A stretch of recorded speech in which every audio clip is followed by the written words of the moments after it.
Good day, everyone. I'm doing well. I hope everyone is doing well. So before I start, I want to thank all of you that have been supporting and liking and sharing and subscribing. Please like, share, and subscribe, and I'll continue to do my best to improve and and keep bringing this information out there. So without further ado, let's get straight away. So today we'll talk about how German companies are going through bankruptcy and insolvency. And right now it's a very interesting time for Germany, because you must know that Germany was the economic power of Europe, but now it seems that those hope are quickly disintegrating. Currently, as we speak, the largest gas company in Europe, the German Uniper, has declared bankruptcy, and this has forced the German government, to help it stay afloat, to pump for 15 billion euros, but that wasn't enough. They decided to add another 4 billion euros to keep it afloat. VNG, another German gas company, is also aiming to file for bankruptcy. So the Uniper deal is that the German government will pump 19 billion euros into the company, and they will get a 30% stake so that they can help the company stay afloat. The company, had contractual obligation to deliver gases, because it was taking gas from Russia and delivering it to German companies. So it has contractual obligation. So this is what has been eating the company, because since the war started, Europe has sanctioned Russian gas, and also Putin and Russia have decided to stop the Nord Stream 1, which was the main source of this gas. So the company does not have gas anymore. And the reliable partners were, because now Germany is looking for reliable partners like Qatar, Nigeria, Senegal. That gas is not ready, because also these markets had already other contractual obligation. So it's forcing the Uniper to spend a lot of money to try and substitute Russian gas by accessing gas from the Middle East to America. And so Uniper is saying it's spending $60 million a day just to provide this contractual obligation, and this is eating into their budget. Uniper has lost 81% in terms of shares. Now it's only valued at 2 billion euros. That just shows you how big the company has fallen. And going forward, Uniper has pushed the price of gas to the consumer. So things in Germany are very expensive. The prices are skyrocketing.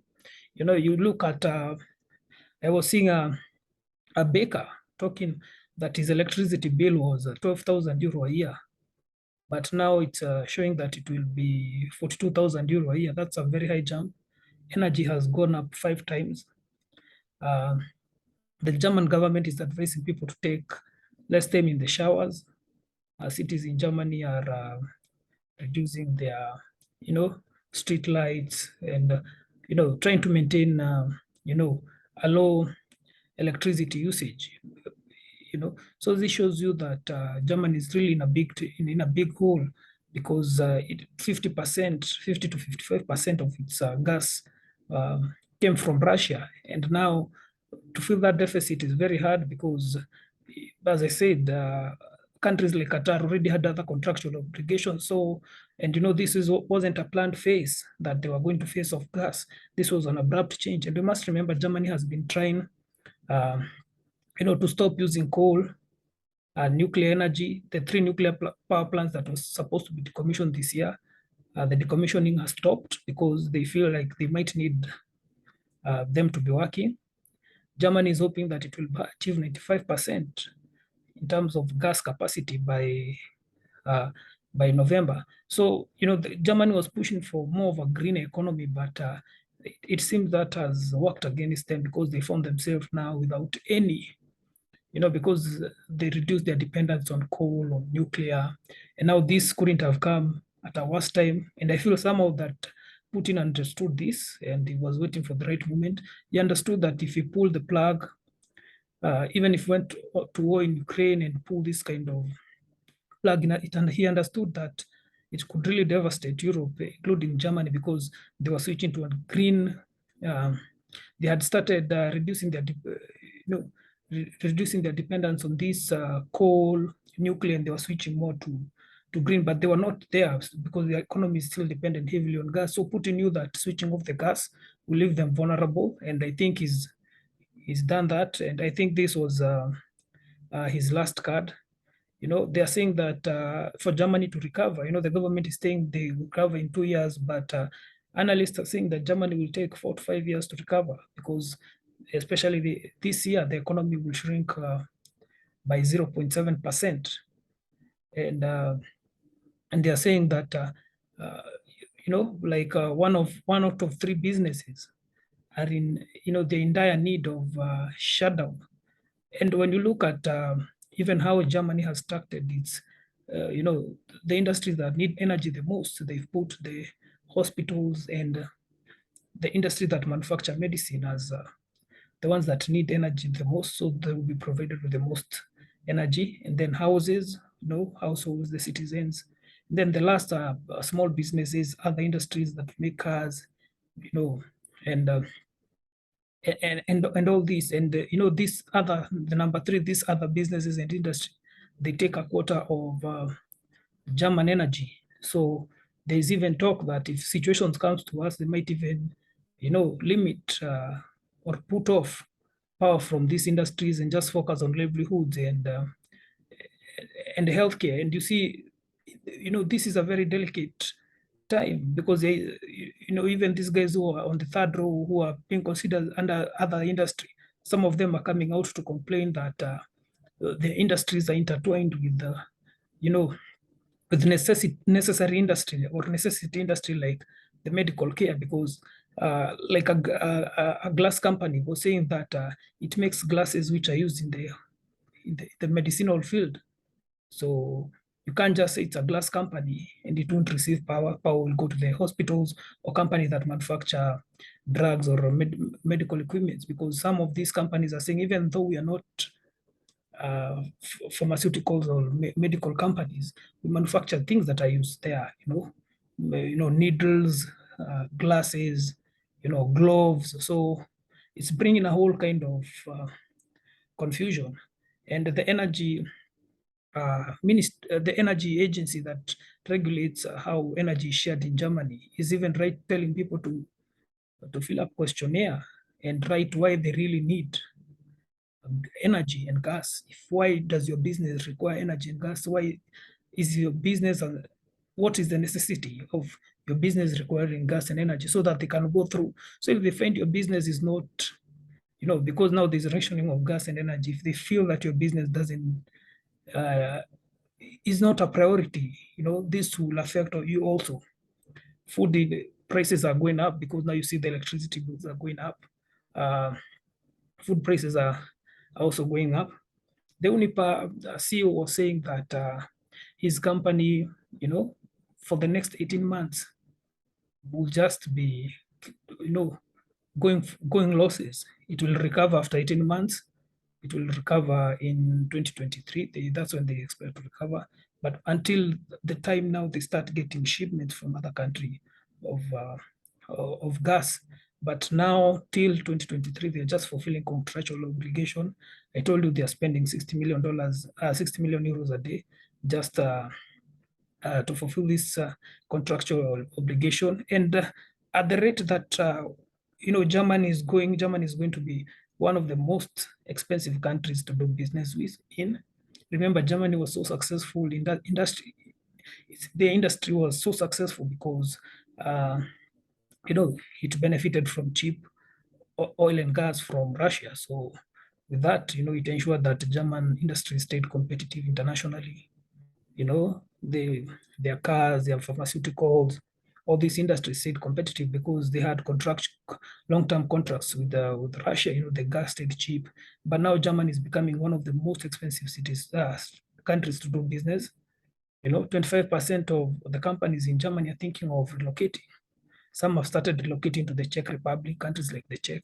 And I feel that the real beneficiaries of this high cost in Germany are mostly the Eastern European countries, because now German industries will go there, create employment, also improve those countries, especially since Germany was the superpower economy, but now it's starting to be seen like it's going to be hard to become hard to do business there.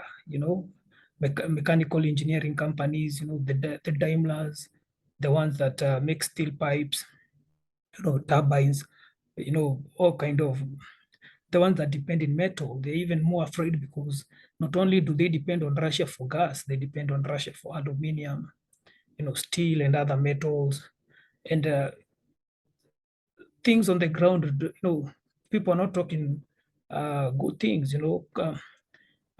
Municipal councils are saying, industry leaders, industry participators, they are saying that if this is not washed out, the German economy could, it was a model in Europe. It could go through a stagflation or a recession because because the energy the cheap energy that they were depending to stay competitive, it's no more, and people are digging more into their pocket.